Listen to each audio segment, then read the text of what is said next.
여러분들께서는 책임 준공에 대해서 들어보셨나요? 책임 준공 의무란 불가항력적인 경우를 제외하고 공사비 지연, 인원 등을 이유로 공사를 중단할 수 없고 공사기간 내에 준공하여야 할 의무를 말합니다.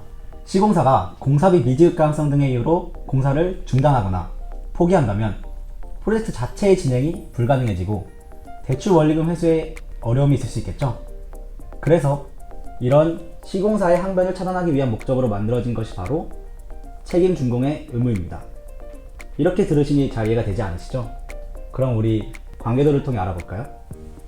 아파트 단지 건설을 목적으로 하는 시행사는 이에 필요한 돈을 금융사를 통해 받고자 합니다. 금융사는 그런 거액을 함부로 빌려줄 순 없겠죠.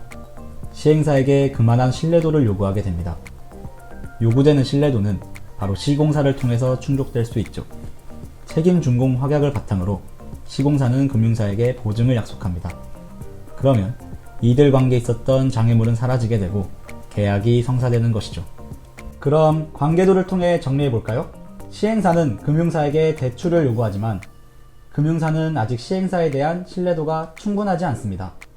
이때 시공사가 금융사에게 책임 준공을 약속함으로써 금융사는 대출을 허가해주며 프로젝트는 시작됩니다.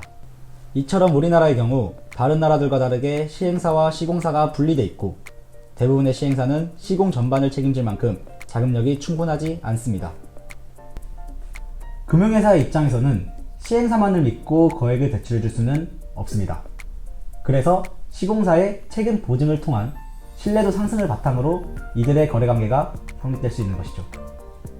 사례마다 다를 수는 있지만 크게 두 가지로 나뉘어질 수 있습니다. 공사 중단의 이유는 시공사에게 있을 수 있고 다른 주체에게 있을 수도 있습니다. 그럼 저희가 시공사의 입장을 다룬 두 가지 사례를 보여드리겠습니다. 첫 번째 사례입니다. 동국건설은 아파트 준공을 9개월 앞둔 상황이었지만 더 높은 이윤 추구를 위해 준공 날짜를 앞당기고자 하였습니다. 이 과정에서 지속적으로 강도 높은 업무를 지시하였고 이로 인해 화물연대 파업 등 노조가 형성되어 공사가 지연되는 상황이 벌어졌습니다.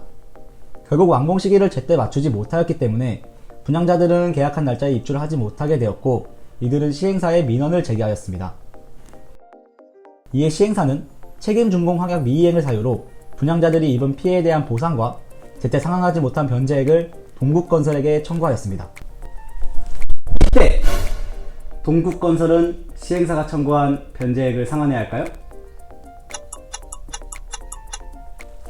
네, 맞습니다.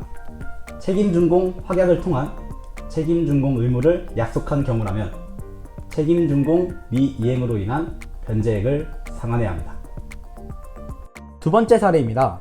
아코건설은 3년의 기간을 가지고 공사를 시작했습니다. 하지만 공사 도중 시행사가 파산을 신청하였고 이에 건설사는 시공 지속에 대한 수익성에 의문점을 가지게 됩니다.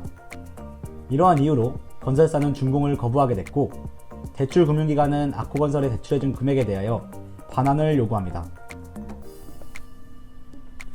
이때 시공사는 과연 대출 금융기관에 대해 책임을 지어야 할까요? 네, 맞습니다. 시행사가 파산한 경우라면 모든 권리와 의무가 시공사에게 들어가기 때문에 시공사는 대출 금액 반환과 손해배상에 대한 책임을 져야 합니다.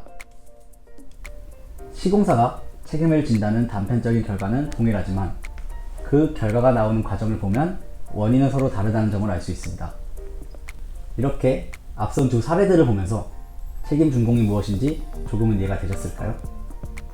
책임 준공의 의무에는 장점과 한계점이 분명히 존재합니다.